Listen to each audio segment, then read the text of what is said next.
In front of me I've got MEIZU M8. In this video I'll show you how to use Google Maps offline. Firstly, open Google Maps, tap button in the right corner and enter Offline Maps. Now select your own map and adjust the area you want to download. For example here. Tap download and now we'll have to wait a bit.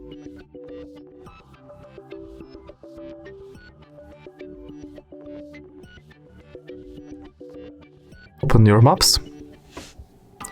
Now you can turn off Wi-Fi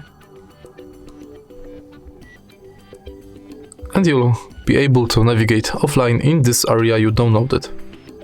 For example, let's go here.